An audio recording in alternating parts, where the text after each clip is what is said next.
नमस्कार, मैं हूं पवन त्यागी। उत्तर प्रदेश की स्पेशल एसटीएफ फोर्स पीएफआई पर बहुत तगड़ा शिकंजा कस रही है और उसने इस समय भारत के 3 जगह इकट्ठा छापेमारी की है और जिसमें पीएफआई पर बहुत कड़ा एक्शन लिया जा रहा है। पीएफआई का रऊफ शरीफ ये छात्र विंग का नेता है, कैंपस फ्रंट ऑफ इंडिया इसका जो है वो एक सदस्य है और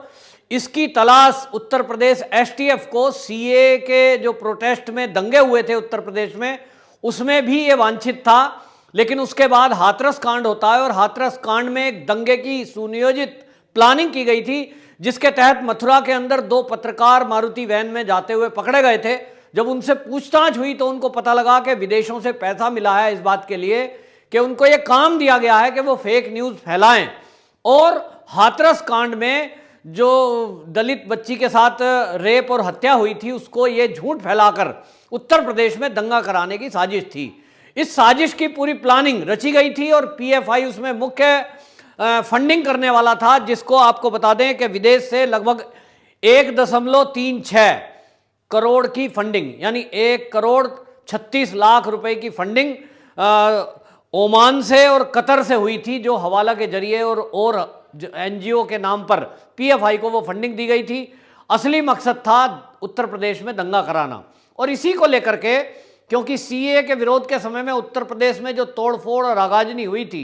उस समय ऐसी पहचान की गई थी कुछ लोगों की जिन्होंने दंगे किए थे और सरकारी संपत्ति की तोड़फोड़ करी थी। उसी में ये पीएफआई का एंगल सामने आया था और उसी समय से ये जो रऊफ शरीफ है इसको उत्तर प्रदेश की एसटीएफ तलाश रही थी। इसकी गिरफ्तारी ईडी ने करी और ईडी ने इसलिए गिरफ्तारी करी कि जो हाथरस वाला कांड जिस समय हुआ था और जो 1,36,00,000 रुपए जो ओमान से आए पीएफआई के खाते में और इसको मिले, तब ईडी ने इसको गिरफ्तार किया था। ये केरल की जेल में बंद था, वहां से एसटीएफ जो है इसको प्रोडक्शन वारंट के जरिए लेकर आई उत्तर प्रदेश में और जब इससे पूछताछ हुई कि उत्तर प्रदेश के दंगों में और हाथरस कांड में आपकी मदद किस किस ने की, कौन कौन लोग थे जो पीएफआई को फंडिंग करते हैं, कौन कौन लोग हैं जो फर्जी फेक न्यूज़ फैलाने में पत्रकार भी शामिल हैं, और जब इस एंगल से जांच शुरू हुई तो उसके तार शाहीन बाग से जुड़ते नजर आए। तो उत्तर प्रदेश की एसटीएफ दिल्ली के शाहीन बाग, सीलमपुर और आपको बता दें कि जामा मस्जिद एरिया में जहां पीएफआई के ऑफिस हैं और वहां उनके लोग रहते हैं उनको पकड़ने के लिए आई हुई है और वहां उनके दफ्तर को खंगाला जा रहा है। वहां से जानकारी जुटाई जा रही है कि और कौन कौन लोग ऐसे थे जो इनकी मदद में लगे हुए थे। और आपको ध्यान होगा कि जब सीए का विरोध चल रहा था उस समय भी कांग्रेस बढ़ चढ़कर लोगों को भड़का रही थी और जब हाथरस कांड हुआ, वो बच्ची की निर्मम हत्या हुई, बलात्कार हुआ, वो दुखद है, उस पर यूपी की पुलिस ने तत्काल प्रभाव से कार्रवाई की थी और कोर्ट ने भी संज्ञान लिया था। लेकिन जो नेताओं का रोल था उनकी पूरी कोशिश थी कि किसी तरह उत्तर प्रदेश में भड़काकर दंगे कराए जाएं और इसी मौके की तलाश में शायद ये पीएफआई रहता है। पीएफआई को जब भी लगता है कि कहीं कोई ऐसा दंगा हो करा सकते हैं कि वो लोगों को धर्म के आधार पर लड़ा सकते हैं, जाति के आधार पर लड़ा सकते हैं, तो ये पीएफआई एक्टिव होती है। और इसकी फंडिंग आपको बता दें, जहां अभी एंगल खुलासा ईडी ने किया है कि ओमान से और कतर से भी पैसा आता है।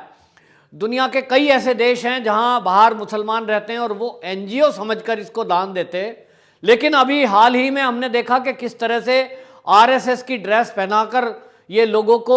और बंदी बनाते हुए दिखा रहे हैं और खुली तरवारों को लहराते हुए अल्लाह अकबर के नारे लगा रहे हैं। ये एक धार्मिक नारा हो सकता है,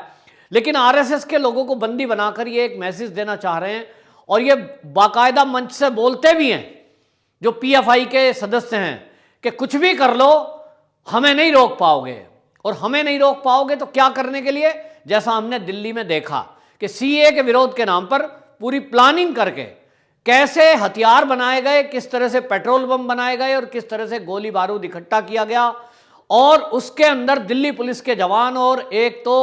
उसके अंदर आईबी के ऑफिसर अंकित शर्मा की हत्या कर दी गई थी। ये पूरा का पूरा जो दंगा है ये इतना सुनियोजित था कि इसकी कानो कान भनक सुरक्षा की एजेंसियों को भी नहीं लग पाई थी और जिसके कारण इतना बड़ा इसका रूप हो गया। लेकिन ये जो नेता हैं कांग्रेस पार्टी और वामपंथी दल जो इसके पीछे खड़े होते हैं, ये लोग कहते हैं कि धरना चल रहा है तो धरना शांतिपूर्वक है, और धरनों की आड़ में पूरी दिल्ली में सड़कों को घेरकर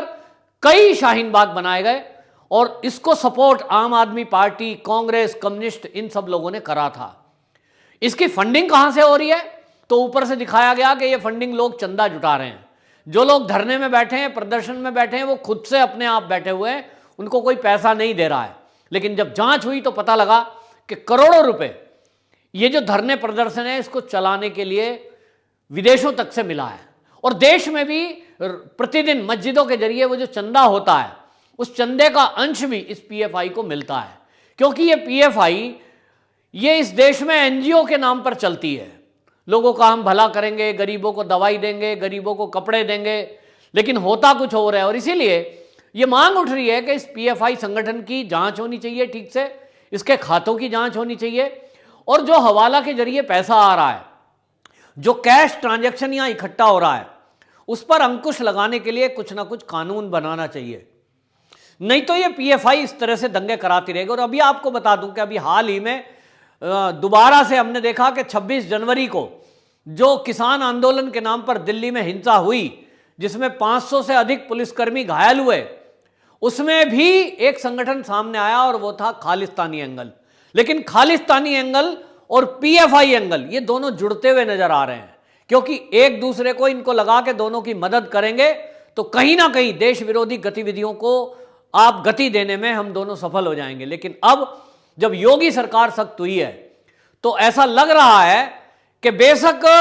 केंद्र की कोई कानून व्यवस्था ऐसी ना हो, कोई कानून ऐसा ना हो कि किसी इस तरह की संगठन पर रोक लगाई जा सके, लेकिन जिस तरह से एसटीएफ अब काम कर रही है कि वो केरल में बैठे हुए इनके हेड ऑफिस में भी छापेमारी करती है और इनके जो छात्र विंग के नेता हैं, चाहे वो मेन स्ट्रीम के नेता हैं, उनको पकड़ करके कड़ी पूछताछ की जा रही है और हर एंगल की जांच की जा रही है। सीए के विरोध के जो समय में दंगे फसाद उत्तर प्रदेश में हुए वो भी अभी केस क्लोज नहीं हुए हैं और एक के आगे एक बात निकलती जा रही है और इसलिए वो जांच आगे बढ़ती जा रही है। और अभी हाथरस कांड जो हुआ उसमें एक बात समझ में आ गई कि ये जो पीएफआई के लोग हैं इनका एकमात्र मकसद है कि जहां भाजपा की सरकारें हैं वहां इनको भाजपा की सरकारों के राज्यों में और इनको दंगे कराने हैं, इनको मोदी और योगी को बदनाम करना है। आपको बता दें कि हो ना हो जो ये इस टाइम खालिस्तानी आंदोलन और खालिस्तानी मूवमेंट के दौरान ये किसान आंदोलन के नाम पर जो ये टूल किट का खुलासा हुआ है, इसमें जो एक कोड वर्ड में बात की गई है कि आपको चाय को और योग को बदनाम करना है। मैंने एक चैनल पे पहले भी बोला है कि ये योग और चाय हो सकता है मोदी जी ने जब बोला है तो ये भी सच हो कि हमारे देश की चाय को बदनाम करके और यहां की चाय का एक्सपोर्ट बंद करने की भी योजना इन लोगों की हो। लेकिन मैं फिर से कहता हूं कि ये कोड वर्ड में बात हुई है और असली मकसद ये खालिस्तानी मूवमेंट का, ये किसान आंदोलन का और चाहे पीएफआई के लोग हैं, इनका मकसद है कि योगी जी को और मोदी जी को बदनाम किया जाए। क्योंकि इस देश में इस समय लग रहा है कि भाजपा में ये दो लीडर ऐसे हैं कि यदि ये बीजेपी का नेतृत्व करते रहे तो अगले आने वाले 20 साल तक किसी भी राजनीतिक दल का भारत में चांस नहीं है। जिस तरह से एक के बाद एक भाजपा जीत हासिल करती जा रही है, जिस तरह से राज्यों में परचम लहराती जा रही है और केवल कांग्रेस 3 राज्यों में सिमट कर रह गई है, इससे अब लग रहा है कि भाजपा का परचम आने वाले चुनावों में हर राज्य में हो जाएगा। और अब केरल में भी इसकी शुरुआत हो चुकी है। केरल में जहां पीएफआई का गढ़ माना जाता है वहां पहले से ही पीएफआई को लेकर के वहां की कम्युनिस्ट सरकार एक्शन मोड में है, लेकिन कहीं ना कहीं वोटों की राजनीति के कारण वो एक्शन नहीं ले पाती है और उतना सख्त एक्शन जितना लेना चाहिए उतना वहां केरल की सरकार ने नहीं लिया है। लेकिन अब आने वाले चुनाव में केरल के लोग भी ये समझ रहे हैं कि ये पीएफआई पर अंकुश जब तक नहीं लग पाएगा, जब तक ये खुलेआम इस तरह की परेड करेंगे, जब तक लोगों को भड़काने का काम करेंगे, जब तक इन पर अंकुश नहीं लगाया जाए। और इसलिए लोगों को वहां अब कम्युनिस्टों के शासन से और कांग्रेस के शासन से ये मोह भंग हुआ है, और आने वाले समय में ऐसा चांस लग रहा है कि केरल के अंदर भी भाजपा आ सकती है। और इसीलिए आप देखेंगे मेट्रो मैन कहे जाने वाले जो श्रीधरन हैं, और चाहे जो है पीटी उषा है, ऐसे जानी मानी हस्तियां अब भाजपा का रुख कर रही हैं, जिससे ऐसा लग रहा है कि आने वाले टाइम में अब केरल भी भाजपा से अलग नहीं रहेगा और वहां भी भाजपा की सरकारें बन सकती हैं। लेकिन इतना तय है कि पीएफआई के लिए अब जो यूपी सरकार ने एक्शन लिया है, पीएफआई को लेकर जो अब छापेमारी की जा रही है, अब और कोई करे ना करे, योगी जी की सरकार ने तो यह प्रण कर लिया है कि वो पीएफआई को बिल्कुल नेस्ता नाबूद करके दम लेगी। और जिस तरह से पीएफआई खुलेआम ये सड़कों पर तलवारें लहराते हुए और आरएसएस वालों को बंधक बनाते हुए और ये पूरे देश में एक दहशत का माहौल फैलाना चाहती है, और इस तरह की तकरीरें मंच से भाषण देते हैं उसके नेता कि हम देख लेंगे और हम आरएसएस से नहीं डरते, और हम मतलब ये एक जहर भरा माहौल पैदा करना चाहते हैं। लेकिन योगी जी के होते हुए मैं समझता हूं कि पीएफआई के मंसूबे कामयाब नहीं हो सकते। और योगी सरकार की एसटीएफ ने दिखा दिया है कि चाहे शाहीन बाग हो, चाहे जामा मस्जिद हो, ये अपराधी कहीं भी छुपे हो, यूपी की पुलिस और योगी सरकार से वो किसी भी कीमत पर बच नहीं सकते। वहीं आपको बताएं कि पूरे देश में जिस तरह से इनके जो हर जगह जहां दंगा होता है वहां पीएफआई का तार जुड़ा नजर आता है। पिछले दिनों चंद्रशेखर उर्फ रावण से भी ये तार जुड़ते नजर आए, और उसके बाद ये बात उठी थी कि ये जो रावण है ये भी जामा मस्जिद पर जाकर सीए के विरोध के टाइम में लोगों को भड़काने का काम कर रहा था। तो इससे एक और बात समझ में आती है कि लोगों को जातीय दंगे कराने के लिए भी कहीं ना कहीं पीएफआई प्रेरित करती है। और इसलिए देशवासियों को सतर्क रहने की जरूरत है कि फेक न्यूज और फेक वीडियो से और फेक तकरीरों से बचने की जरूरत है, क्योंकि जो हाथरस कांड था उसमें जो आरोपी थे जो पकड़े गए हैं वो पत्रकार जो केरल के थे। तो उसमें आपको मैं बता दूं कि कप्पन और पी कोया ये दो पत्रकार पकड़े गए थे जो मथुरा जेल में बंद हैं,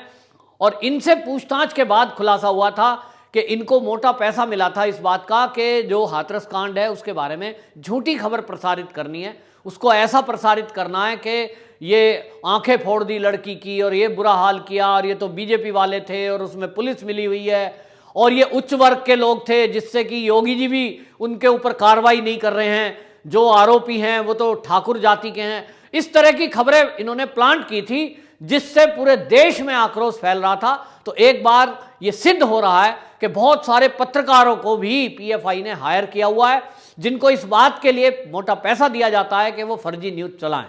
तो एक बार कोई इस तरह की न्यूज अगर आप देखते हैं तो ये भी एक विचार करने की जरूरत है कि कहीं ये फेक न्यूज तो नहीं है। हालांकि Uttar Pradesh STF fake news फैलाने वालों पर सख्त कार्रवाई कर रही है, और इस तरह की जो छापेमारी है अब वो जल्द ही इसकी तह तक पहुंचेंगे कि इसमें राजनीतिक एंगल कितना जुड़ा हुआ है और कौन कौन राजनीतिक दल भी ऐसे हैं जो इस तरह के उत्तर प्रदेश के दंगों को और दंगे कराकर बदनाम करने की उत्तर प्रदेश को साजिश कर रहे थे। वंदे मातरम।